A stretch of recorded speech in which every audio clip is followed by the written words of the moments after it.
The diverse life of a musician with my good friend Chuck Kentis. You guys are in for a treat today, boy. So get ready for this interview.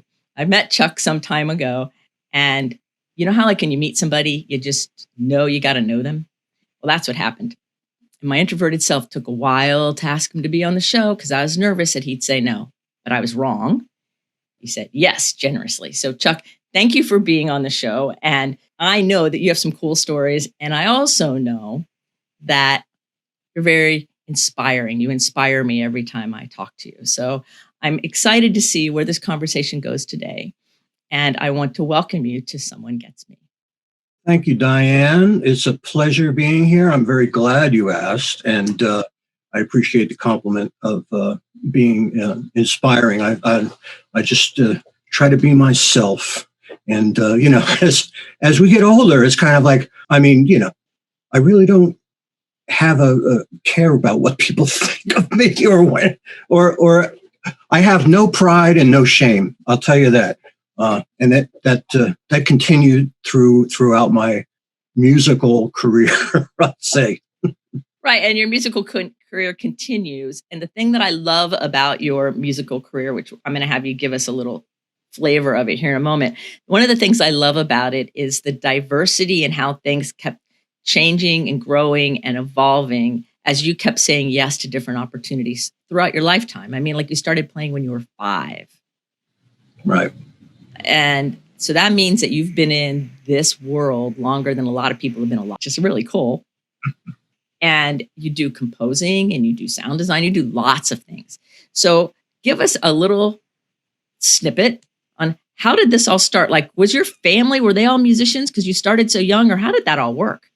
My family weren't musicians. My dad loved country western music, like real country western. He had a harmonica that he used to play. And I remember my grandfather also had a harmonica. So when I went there, he'd always play harmonica. And I just found out recently, which I didn't know, my aunt, I just documented my family history with her. She's like 90 because she knows all the stories. But they at one time had a piano and he played violin, which I never knew that. But the story from my mom goes when I was like 3, we lived in Lake Parsippany, New Jersey. And the neighbors next door had a piano. And my mom came over one day and she's listening. She's saying, "Who's playing the piano in there?" She goes, "That's your son." Because he would come in. I would come in, like not even knock on the door. I'd walk in there and hi and go and play. And they'd let me play. And I'd like pick out, she told me, she goes, you're picking out themes from TV shows, Wow. So, yeah, so I started there. And then what happened was we moved into a house in East Patterson, and there was a piano in the basement already. And the people who lived there were trying to move it out the stairs of the basement, and the thing went down into the wall, like crashed in the wall. So they said, "We're leaving this here." So we actually moved into a house that had a piano. So my mom started, got me piano lessons, which, wasn't something I really wanted to do. I love playing, but the teacher started teaching me piano and theory, which I'm so glad that I learned. And my mom used to say, because she'd make me practice, my mom, "Someday you're going to thank me for this." And so I started playing trombone in high school, not in high school, 3rd grade. And so I kind of played that throughout going into junior high and stuff. But I didn't want to become like a classical pianist or anything like that. Around 12 or 13, I started just playing, composing, like just playing things that I would like to play, and wound up performing one of my pieces in 8th grade or something like that at a band concert and everything like that. So that's where I kind of like really took up the love of it again. And but I wanted to compose, and we actually found a resident composer in Patterson, Richard Lane, who's actually recorded. He's records and stuff of his pieces. So I was taking composition with him, beginning of high school and all that. And I actually started when I was playing in band in high school. It was, they had marching band, concert band, jazz band.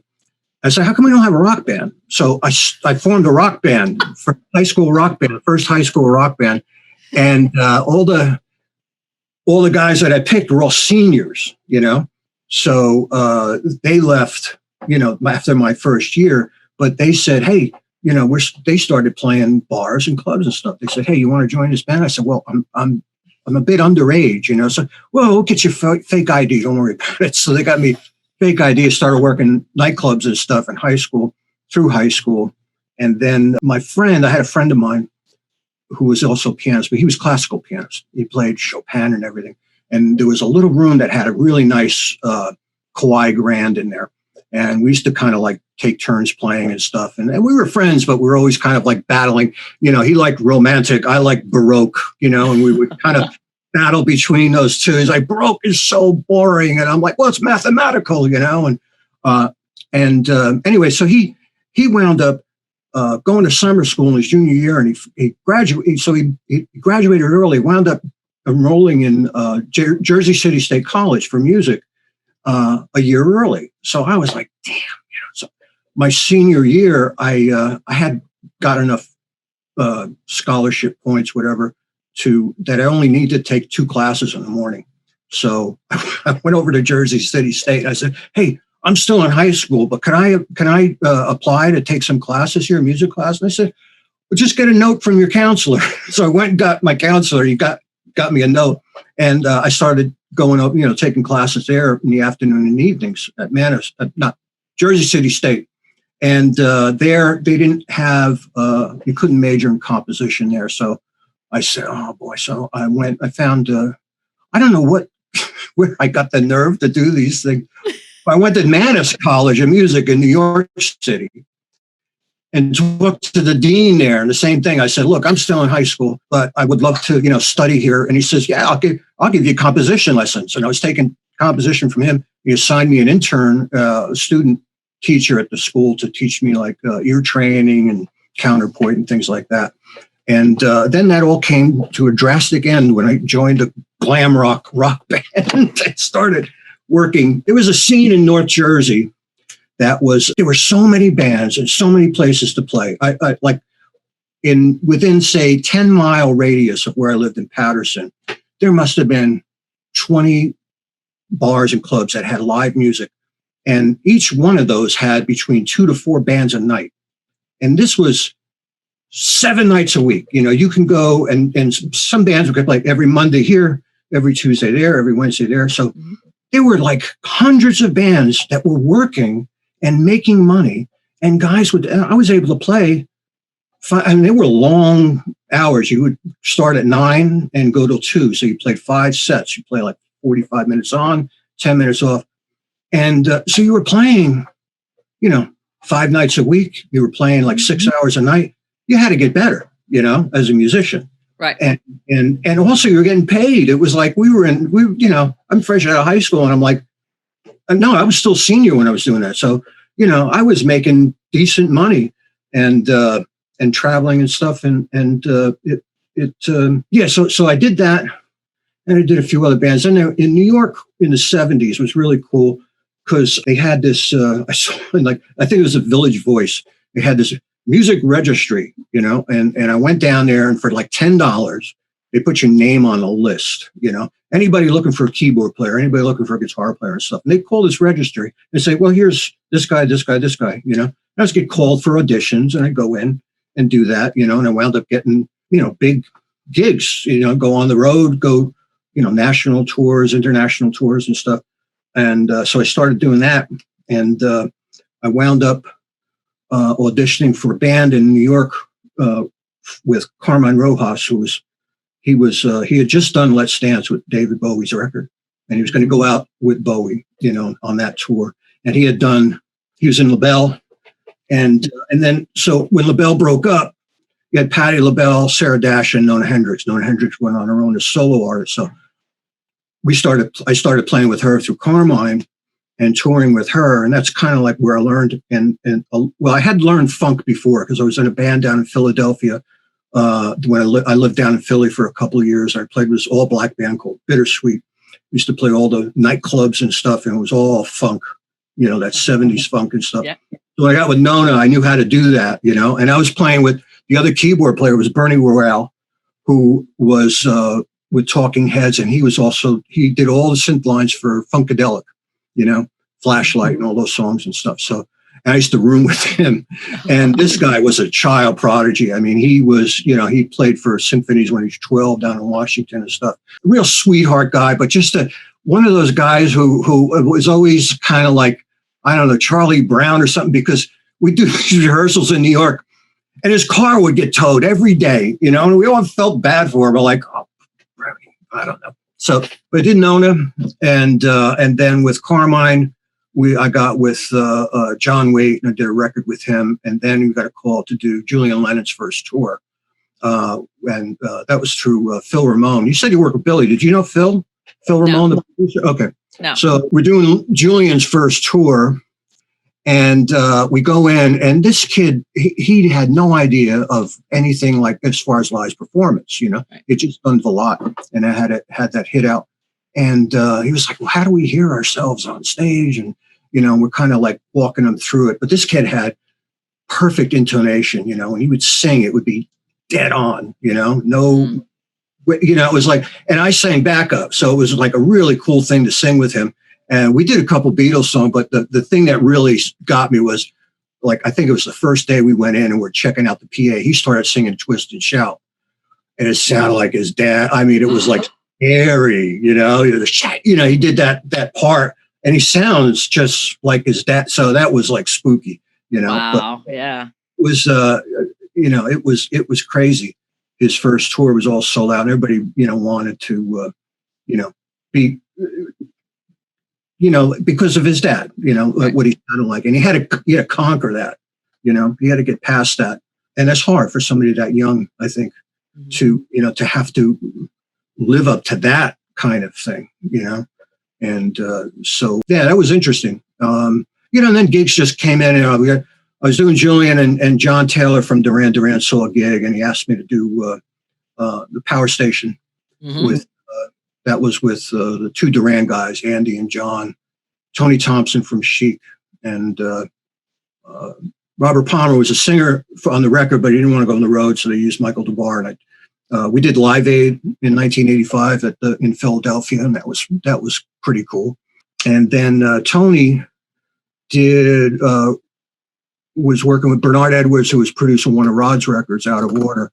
Tony was the drummer, and Rod wanted a new band and suggested me to play keyboard. So I flew in with Carmine.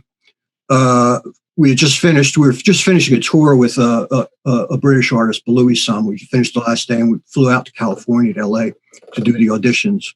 And that night after the audition, I went back to the hotel. I actually prayed. I said, hey, look, if I'm supposed to have this, give it to me. But if I'm not supposed to have this, don't let me have this. I understand, And I was really praying for God's will on that. Because, right. It was a weird time for me. So I wasn't sure if I should take this or not. And I wound up doing it. And that was in April of '88. And I did that up until like 4 years, 2017, right after that. I was with him for about 30 years. Right. That. So the Rod you're talking about is Rod Stewart. Rod Stewart. Yes. Okay. I'm just clearing that up for the listeners. Oh yeah. Sorry. Yeah. But I have to stop for a second and I have to tell you a funny story that just popped to my mind when you mentioned Duran Duran. Okay. Because first of all, I love their music, but you just brought back the coolest vision in my head when they were really big. I had a parrot, a yellow nape parrot. His name was Jeffrey. And whenever I would play Duran Duran, he would sing with them. He wouldn't sing with anybody else, no matter what music I was playing or whatever. And he would sing with them. And so I used to turn on Duran Duran just to listen to my bird sing. And I haven't had that memory in so long. And it's such a fond memory. I'm like, oh my God, it's so cool. Oh, wow. What an interesting, weird kind of intersection, but I just sing along with the songs. That's incredible. Yeah, it was great. And he would sing along with them. And I'm like, and so he must have heard it from me enough times to learn it, obviously. Really? And but I really loved it. I loved their music. So I'd sing it a lot. And so he used to sing along. And when he said that, I'm like, oh, I forgot Jeffrey used to sing to Duran Duran. That's so, See, music just transcends everything. It does. It's funny how it can really trigger memories, and I think that's the thing with especially with playing with Rod is because of I remember like when I first heard Maggie May, I was in a Volkswagen VW. I was like a freshman or something. I was in with the senior girl clarinet player, and we were drinking Boone's Farm apple wine. But I remember that vividly. I can remember it on the radio. So it does. And so, like when we do those shows, it's like all the people in the audience are kind of going back to those places when they heard those songs. And that's why so many people love these legendary acts. You just mentioned Billy Joel and Paul McCartney and this, all those people that we grew up with in the 70s, 80s, whatever. Right. Like James Taylor, Kenny Loggins, all of them. They have these acts and these songs that transport us right to that time and space. Right. We're anchored there, And in fact, I was at Disney one time and who was it? The Village People were playing, and only one of them is the original, right? And quite frankly, it was awful, right? But everybody in the crowd was standing and hooping and hollering. And I looked at my friend and he looked at me and I said, they're just living in their memory. Yeah. They're not really hearing it. They're hearing what's in their mind of it, and they're having a blast and enjoying it. So bless everybody. That's really great. But there were some moments where my friend and I are like, are we missing something? Because it was not great at all. Yep. Watching the crowd live in their memory. Now that made it entertaining. Yes. But it's true. I have very good friends of mine whose oldest daughter, her name is Maggie May. Yeah, there's hundreds of those that come. Yeah. Do they name your kids after that? After a lot. Yeah. Right. Yeah. I mean, so you get that. Yeah. Side note, one of my skeletons in the closet is I did the Village People's first tour. And in 1978, before this was before they even got big, we were playing discos, and then Macho Man came up. So within a year, we were playing like these discotheques. Within 8 months, playing. I did two sold out nights at Madison Square Garden with them, and it just blew up incredibly. And I toured Japan, Australia, and I backed up. There were a bunch of acts that were also on the same management, the Ritchie family and Felicia Rashad was Felicia, the woman from the Cosby Show. She was Felicia Rashad at the time. She was a singer. She was doing Josephine Baker stuff. So let's talk about varied. Wow. Well, but that kept you interested, right? Well, it was my first big international tour. I hadn't, I went to, it was 2021. And the band I was with from Philly, Bittersweet, we were all like 19 years old and stuff. And, we were in Japan for like a month, playing through all these places. And it was, some of the experiences I had so this is 78. We were playing Hiroshima and I went down to the A-bomb dome, which is the memorial for the atomic bomb. So this is only 30 years after after that happened. And so we go there and we're just standing out. I mean, I'm 6 foot. Everybody else in the band is like 6'4", and these Japanese people, they'd be terrified when they see us. I remember in hotels, we'd on the elevator, the doors would open. The last thing you expect to see is an elevator with 7 black guys who were like 6'4". They thought it was either a basketball team or this look of confusion would just come over them. and so anyway, we're at the A-bomb memorial, and there's no tourists there. There's no it's all school kids, Japanese little school kids going through this and seeing this horrific tragedy, and seeing us. And looking at us and these are Americans. These are, and so it was, it was emotionally confusing, those type of things, but they're real, and they're real. And when I tour, I we go to those things. Rod's a really big history buff, and we played in Poland. We all went down to Auschwitz and saw that. You can see the beauty in humanity and the beauty in the world, but you also have to be reminded of the absolute horrific things that man is capable of. Yeah. Because you got to remind yourself that that those things happen, and they can happen again, so it's I think it's a good thing for me personally to experience those things, because it kind of rounds me out, Right. There's as far as you're talking about diversity and stuff like that, for me, I was kind of chameleon, like I could go and play like these real punk clubs in Philly and New York and the Lower East Side and stuff like that. And then wind up, doing white tie affairs and stuff, and so, but that's the musician kind of becomes almost like a character, and that's the way I can get over. Like I said, I've got no shame and no pride. I can, I'll do anything on stage, and but it's, it's not really me. Almost, it's kind of me hidden underneath, but portraying, this character outside. That's as far as like performance goes, So I love that part of it, and I kind of miss that. But I kind of learned that early on, playing in glam bands in the '70s. Playing Bowie and band. We cut things. Yeah. So I don't know where that's going.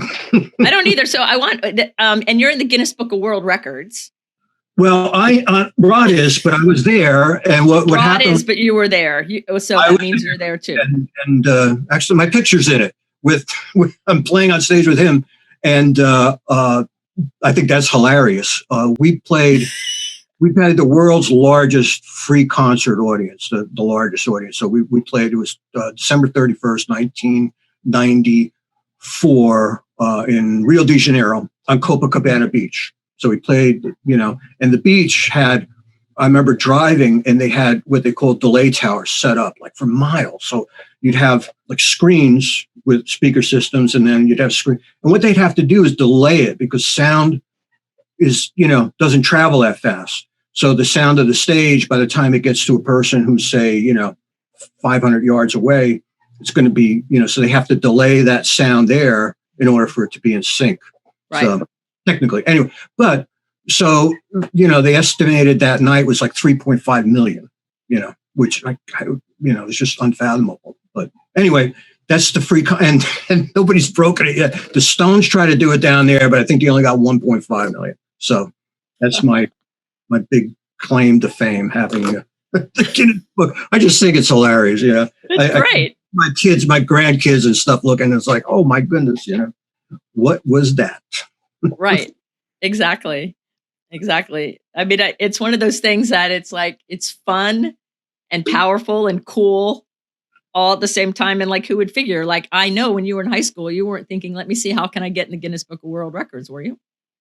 It's goofy, like, just it happens. And the thing is with life, it's like you can have that happen, and then you could have, and then there's real disasters that happen, too. You can get lucky in one way and get far unlucky in another way, but those are circumstances that you would never dream of happening that do happen, and it happens to a lot of people, unfortunately, and, right.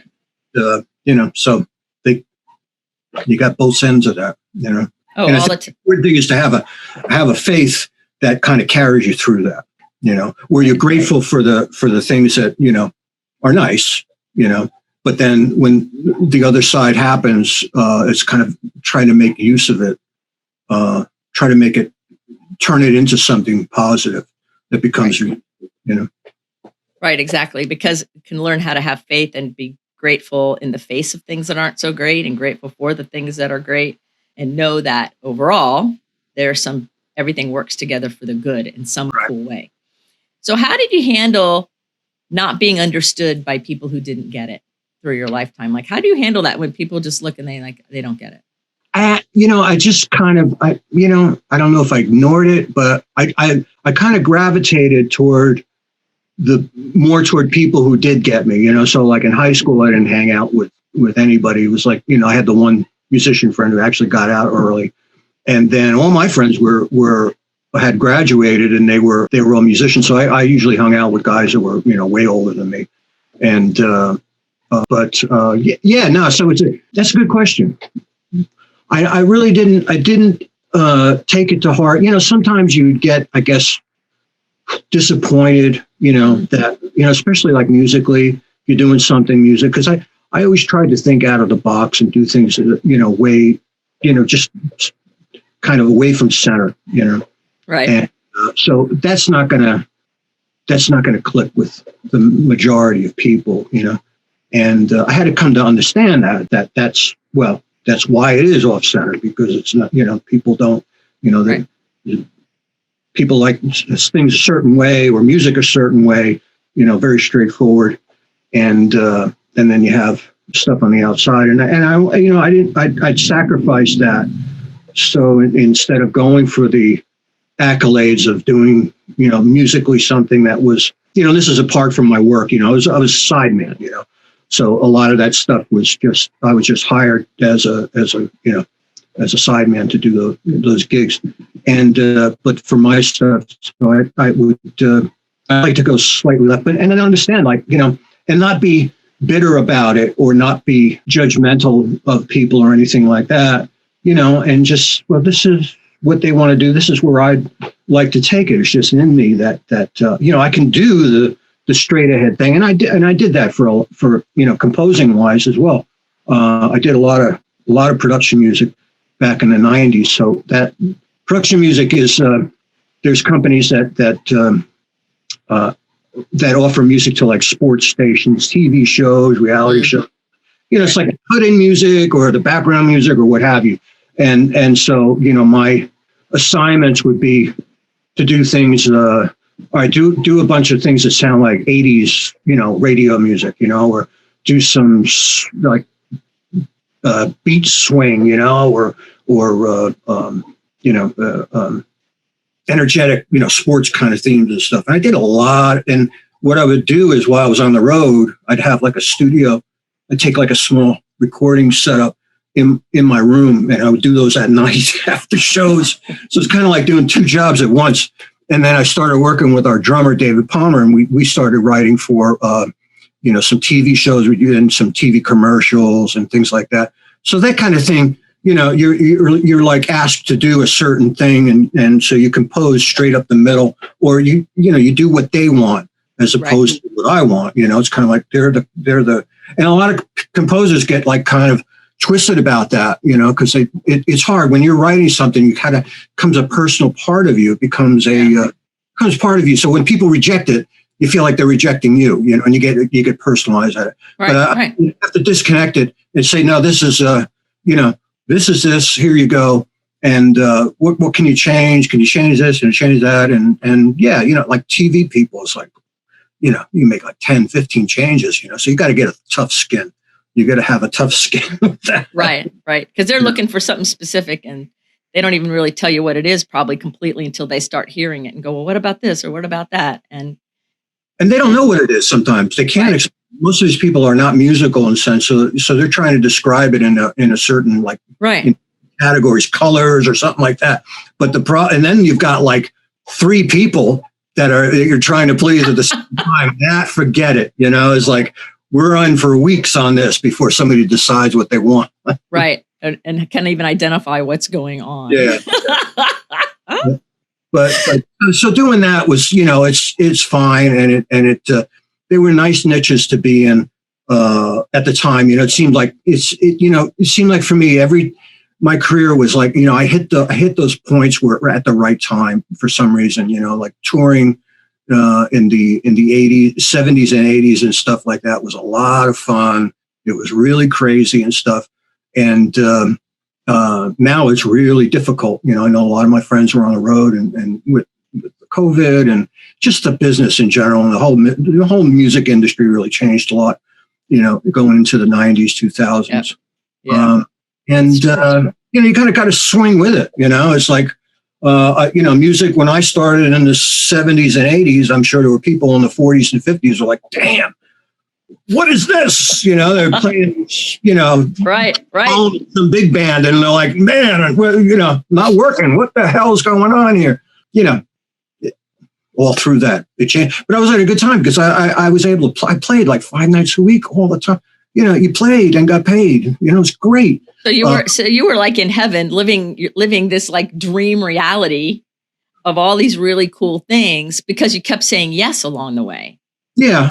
Yeah. And you know, it wasn't always, you didn't feel like it was a dream. You know, I didn't always love, like, you know, I mean, it was hard. I mean, I had back then, now, like, you know, people play, they bring their computer and they hook it up to that. I had an electric piano that was like 88 keys, 2 pieces. Each piece weighed probably 90 pounds. Right. And I would carry that damn thing up 2 flights of stairs to a 2nd floor apartment by myself, like, you know, every other night. I mean, it was work, you know, like physical hard work. Right. It was physically hard. And then there was all the travel that takes a toll on you. There was a lot to it. And it's funny because I've been on tour and I know that it's hard. And I can only imagine extrapolating that over decades and decades and decades and decades. You know, like I don't have decades of experience, but I have enough. I have a taste of enough to extrapolate it and go, oh, this is way harder. And what goes in behind the scenes for the show, for the concert that we all go to, and like people my age have what I call mid-70s syndrome. You give us a band that's big in the 70s or music from the 70s that's big, and we all like jump right to that time frame. We're there singing, dancing, running around, and we will go see tribute bands for those people and those people until they're not here anymore because of the memory and the connection. And I always say, and they played real instruments. Oh, yeah. And sang real song. I mean, they were really singing. And there's an appreciation of that. And my mom was a concert pianist. She did a lot of classical, but my parents taught me about jazz. Like my first music that I loved was jazz and scat and stuff like that, like really into it. And when we were on a tour, a sailing tour, we were in Toronto and we spent one of the nights. Now I'm like 16-ish, somewhere in there. And I wasn't drinking age yet, I know that. And we went into all these bars, all these like hole-in-the-wall jazz club, dark, cool spots. And my mom would teach us all the different cool jazz things, like about this bass player or that thing or this thing, like, because she was a genius. And I learned to just love jazz. I still do love it.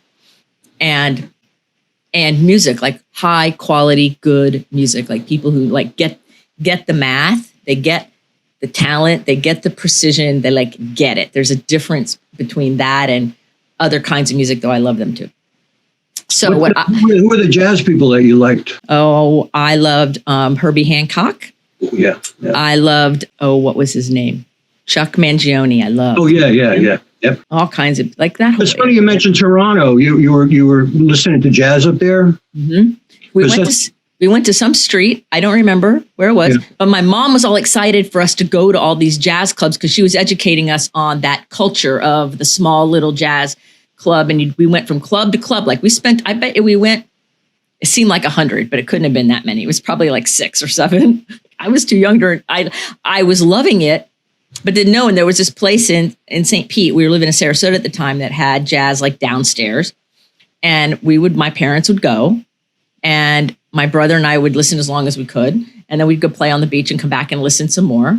But we really were indoctrinated into the whole jazz scene from the time we were very small children. And I'm glad about that because I have a great appreciation for high quality music and different kinds of music. And I love it all. Like, I think it's really cool as anything. It's, I love jazz too. There was a really great jazz station in New York that I used to listen to all the time. And I got to see like, Elvin Jones and Charles Mingus. And there was when I lived in West Patterson, there was a club down the street. It was right across the street from the Passaic River. It was underneath this Route 80 bridge called Gulliver's.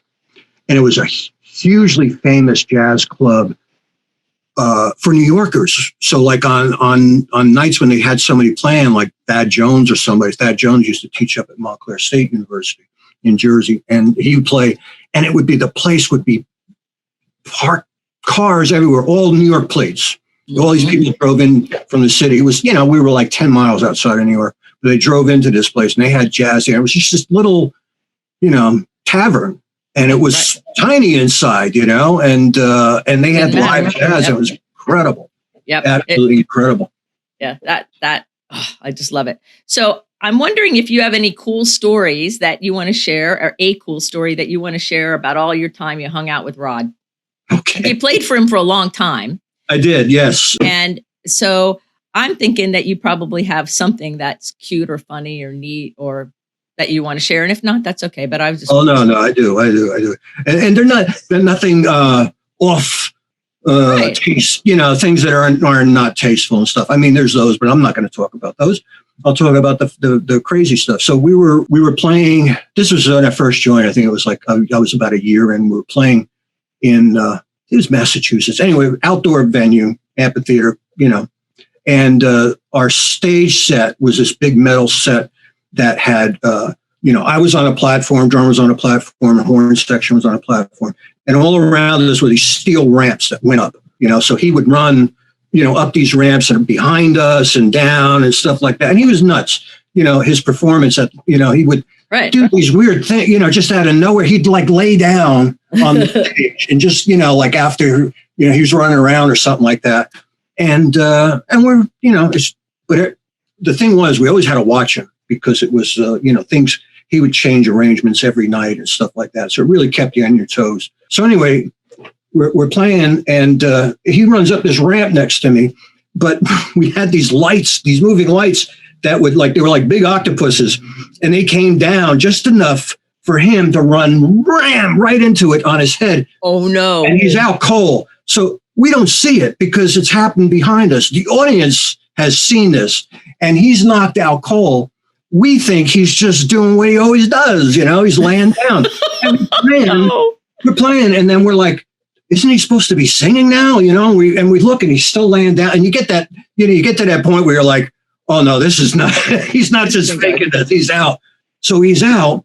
Now, in the front row is this doctor comes running up, and he says, let me fix him up. He was Mike Tyson's ringside doctor, right? So he knows how to fix somebody up who's knocked out. So they get him, and he's like, stitches him up, gets his mold on, and he finished the rest of the show. So it was. Oh my word! Yeah. Oh my the audience word! Got a really good night that night. That was insane. Oh my word! But he would do the craziest stuff on stage, and it's that British sense of humor. That it's really like he would do this ballad. I forget what song it was, where he's singing, and he's like up front of the stage, and he would have one of the guys on our crew come across the stage with a broom, and just like and just sweep across the stage while he's singing every night. And the audience, it's that kind of weird English kind of humor, you know? Right. And he had a song that was a huge hit all around the world, except for the States. A lot of his songs, like in the UK and Europe and South America, that were big hits there, weren't hits here. And the ones that were hits here weren't hits there. Like Maggie May was not that big, not his biggest song over there. It was a song called Sailing, or I don't want to talk about it. This song, Sailing. We already finished the show that night, and we had the screen behind us where, they put stuff up and everything like that. So he we're doing Sailing, and at the end of it, he puts up a scene from the old movie, the old black and white movie, A Night to Remember, which is about the sinking of the Titanic. So he's got the boat sinking down, and as we're doing this song, stuff like that. I was just, it's so genius. It's just, it's so funny. But a lot of people didn't get it, but we all loved it, the things he would do. So, like I said, he would have no shame. And I learned that from him. I learned that, it's like you can go up there and not be uptight and kind of like, you got to lose. For me, I lost a lot of my self-consciousness and stuff like that. So I would try to kind of go into doing things like that. Like there was, I learned on the road, I picked up a musical saw, and I learned how to play musical saw. It took me about 2 or 3 weeks. It's not easy to do. For people don't know what a musical saw is. It's like a regular saw that has a hand. You hold the top of it and you bend it and you use a violin bow. Right. I've seen bow people do it. You're right. And you get that sound out of it. And so I said, I'm gonna play this in a song, So I told the crew, I said, set up a microphone for me. I think it was like on Tonight's the Night or something. I said, I'm gonna sit down and play this, right? So I did, I sat down and I'm playing his bow. Now, Rod is the kind of guy, he will not give you the satisfaction of giving you a reaction, So it's kind of, you can do these things and he can look at you and just like nothing, and that's his thing of like, you're not going to get a rise out of me, and I love it. So there was another night that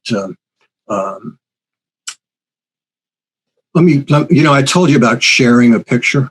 So yes, this is let me see if I can do this. Let me get this up first, because this goes along with the story. So there were nights where I would definitely try to get the rise out of them. Crew loved it. They were just, dying and everything. I would do that like once every 10 shows or something, and it was just, so that's like the character of going up there and doing those things that are just pretty, they're funny, you're on the road, you're just trying to amuse yourself. And we're still real professional and all that. But it was one night where the guys, so I would do the guys in the band were in the dressing room. They dare me. They said, we bet that you would not go up there and wear, we had 3 girl background singers. And at the time we were all wearing whatever we wanted to wear. He says, we bet you like $300 you win, or $100. You won't grab one of their outfits and wear it on stage during the show.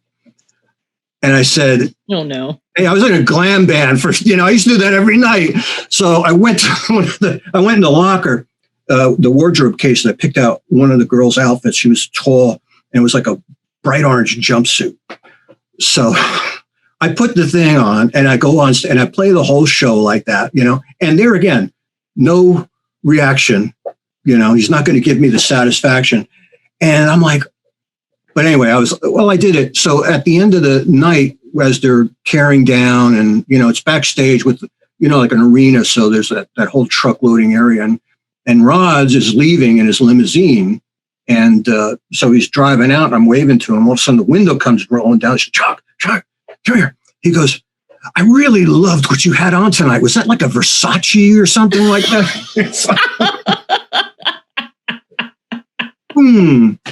It could have been a TV show. I'm trying to write a TV show with my son Noah on the things that like that would happen. It was another one was we were playing. Tell me if I'm going too long on these. We were playing this. We played in the Round, which is the stage in the middle, right? And we were playing stadiums in the UK, big football stadium. So you're in the Round, and you have like these 4 kind of towers that go up where they can hang the lights, but you're in the Round. So, which means that when we come out, the band, we have to walk through the audience to get to the stage, Right. And that's fine. People knew we were the band, but that's not what they came to see.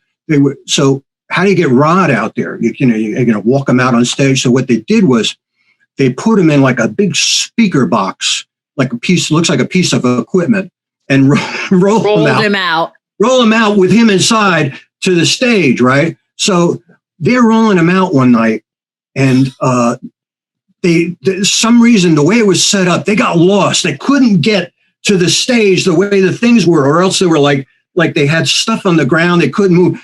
10 minutes, they're going around. He's inside, like banging. What's going, trying to get, not be able to breathe in there. So, just things like that, which are just, it's kind of like multi-towers or something, Oh my God, that's hysterical. Well, there's a whole bunch of other things I want to ask you. So I'm going to have to ask you back for a second interview because we're running out of showtime.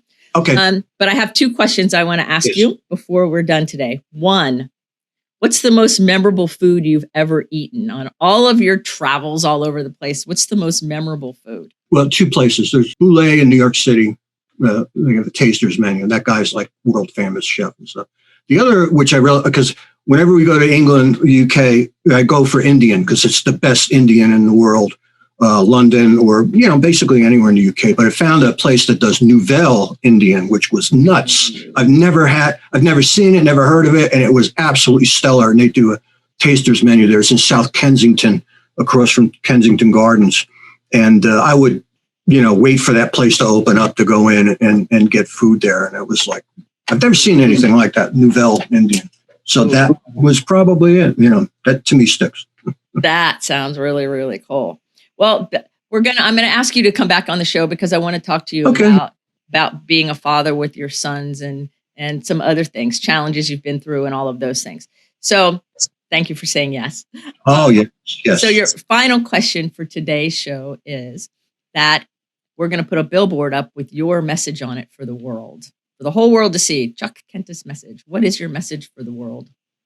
Let's see. For me, life is kind of about observation, taking things in and stuff. I'm the same as you. I'm introverted. So I'm not, out there talking all the time. So most of the, and people think that, because I'm quiet, maybe I'm stuck up or something like that. I'm like, no, that's just my nature. I'm just quiet. I'm not like a yacker kind of guy. Although, this interview probably proves something different, maybe. But I just kickstarted some fun conversation. That's all I did. I love it. But anyway, so I would probably put up something like look, listen, and love. Oh, I love it. And because that's for me was like, that's how I learned about things, and sometimes I have to stop myself from if we're having a conversation, I'm listening to somebody, like you were, and not to jump in there with my, and just listen and look and then love, it's kind of like those three things for me. It's important to converse and everything like that, but a lot of times I do that through music. That's my expression. It's not what I say. It's kind of what I play or what I write. Right. Oh, I know. It's beautiful. Well, I want to thank you for all your time and all your cool stories. There is so much more that I want to cover. It is not funny. Oh, I look forward to coming back. It was very nice. Sorry we ran out of time. My blabbing away there, but I hope this. I love this show. I think what you're doing is fantastic. I've seen other parts of it, and I congratulate you and give you kudos for help. What you're doing for people. I think it's great. Oh, thank you, Chuck. That means a lot to me. And thank you for being on the show. And so if you guys are half as inspired as me, in the show notes, you will find all the ways to follow Chuck. I've hunted him down on YouTube and everywhere else, and I watch everything. And it's amazing. It's absolutely amazing. And I'm very picky. So thank you for being on the show with me today, Chuck. Thank you, everybody, for listening. And remember, keep your face to the sun so the shadows fall behind you because you're a rock star. You're here on purpose with a purpose. So go out there and learn and love and listen and laugh. We can do lots of L words. And know that you're here by divine right. So until the next episode, be well.